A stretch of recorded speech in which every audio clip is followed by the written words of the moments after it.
नमस्कार। आदर्श शिक्षण समिति बाड़मेर, कक्षा अष्टमी, विषय गणित, अध्याय 9, बीजीय व्यंजक एवं स्वर समीका। आगे हम इसके बारे में पढ़ चुके हैं। अब हम 9.2 प्रश्नावली चालू करते हैं। 9.2 में पहला प्रश्न, निम्नलिखित एक पदी युग्म का गुणनफल ज्ञात कीजिए। यानी इनका क्या करना है, गुणा करना है। 4 × 7p पहला प्रश्न। अब अचर संख्याएं और चर संख्याओं को अलग अलग गुणा करना है। अचर संख्याएं पहले गुणा करनी है। 4 × 7 यानी क्या हो गया, अपने पास में 28 हो गया। और 28 अब p एक बार ही है, इसलिए एक बार ही लिखना। फिर दूसरे में माइनस आया है, इसलिए क्या करना, -4 p। अब देखो इसके साथ में p है, इसलिए अपने को क्या करना, p को अलग करना, -4 × 7 और फिर p × p। तो अब देखो यहाँ पे ये इसको गुणा किया, एक संख्या माइनस की है इसलिए माइनस ही आएगा। अब ये अचर संख्या और चर संख्या में, अचर संख्या जब एक रूप में होती है या समान होती है तो उनकी घातांक बीच में गुणा हो तो घातांक जुड़ती है, तो p² हो गया।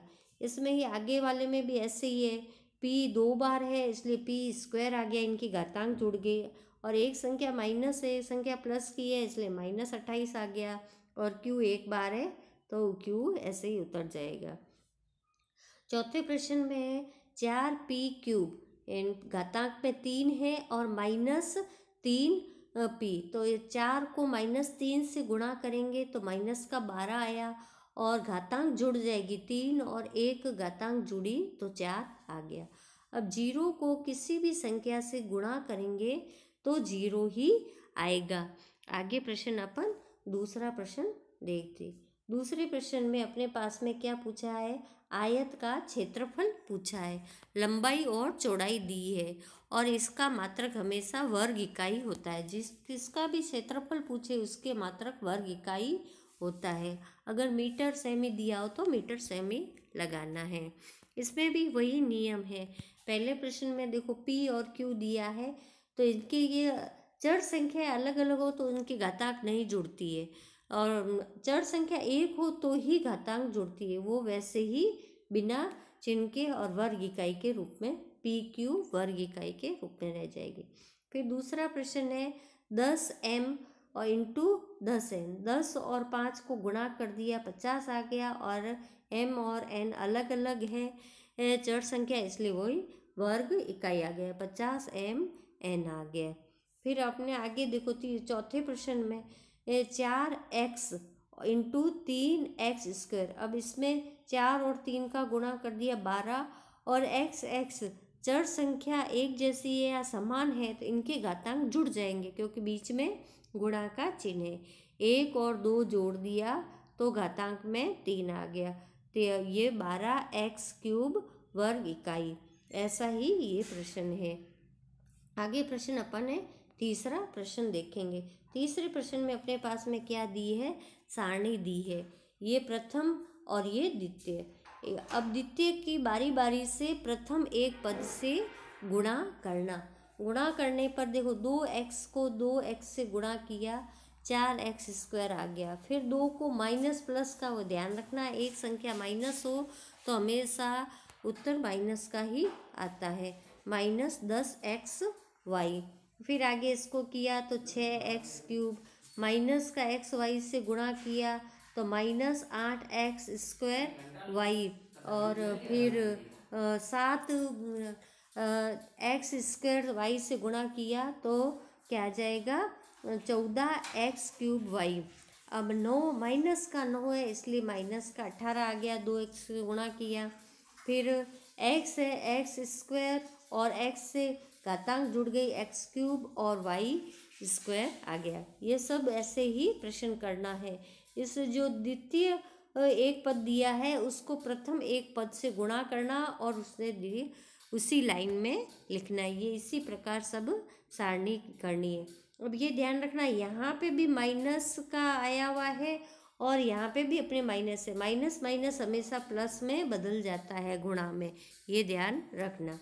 फिर आगे है अपने पास में चौथा प्रश्न। अब इसमें ये आयताकार आयतनों को बारे में पूछा है, लंबाई, चौड़ाई और ऊंचाई। तो लंबाई, चौड़ाई और ऊंचाई ये तीनों का आपस में क्या होता है, गुणा होता है। इसमें वही घातांकीय रूप का ध्यान रखना है। अगर एक चर हो और बीच में गुणा है या समान चर हो उसमें गुणा है तो अचर का पहले गुणा करना और चर संख्याओं का घातांक को जोड़ना। इसमें 5, 3 और 7 को गुणा किया 105 आ गया और एक ही घातांक 1, 2 और 4 है तो इसका घातांक 7 आ गया। और आयतन में हमेशा घन इकाई आता है, ये ध्यान रखना, घन इकाई आता है। और क्षेत्रफल हो तो वर्ग इकाई आता है। फिर अपने पास में देखो ये एक्स वाई, 2x² वाई, अब और 2xy, इसमें 1, 2 और 2 को गुणा किया तो 4 आ गया। और x अपने पास में कितने हैं, 2, 1, 1 यानी 4 आ गया। और y का अपने पास में घातांकी 4 आ गई। ये भी इसी प्रकार प्रश्न करना है। आगे अपने पास में प्रश्न नंबर 5। प्रश्न नंबर 5 में भी यही है, गुणनफल ज्ञात कीजिए। तो जहाँ पे भी कोमा है वहाँ पे अपने को क्या लगाना, गुणा लगाना। और जो चर संख्या समान है उसको एक साथ लिखना। अब देखो यहाँ पे एक्स वाई, वाई जेड और जेड एक्स है तो एक्स एक्स को पास में लाए, वाई वाई को पास में लाए और जेड जेड को। तो एक्स 2 बार है, घातांक 1 है तो 2 आ गया। वाई भी ऐसे ही 2 हो गई और जेड भी 2 हो गया। तो x², y² और z² आंसर आ गया।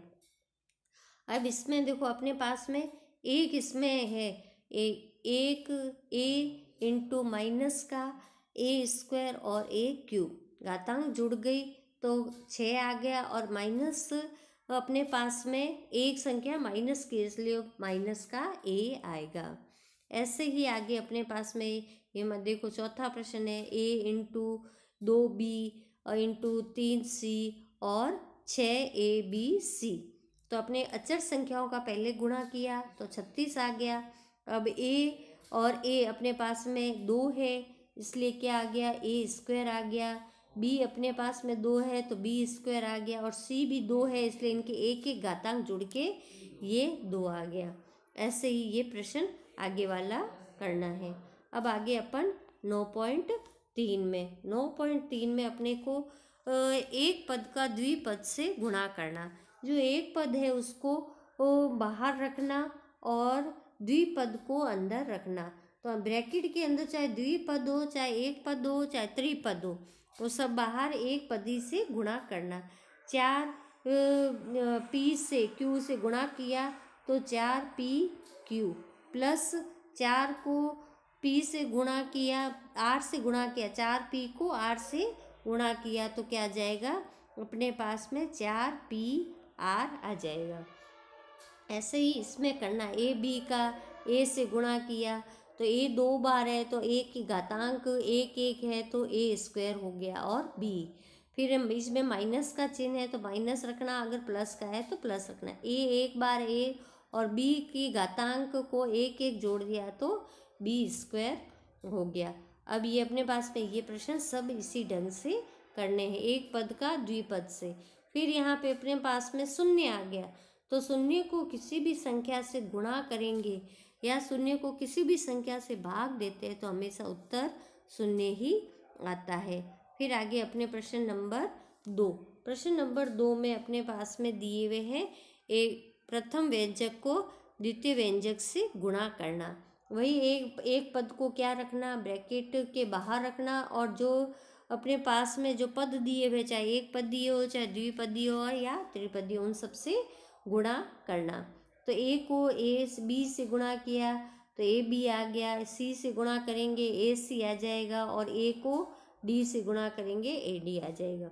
अब देखो तीसरा प्रश्न p है, p को 6p² से गुणा किया तो 6p³ आ जाएगा। फिर माइनस है तो माइनस का चिन्ह लगाएंगे।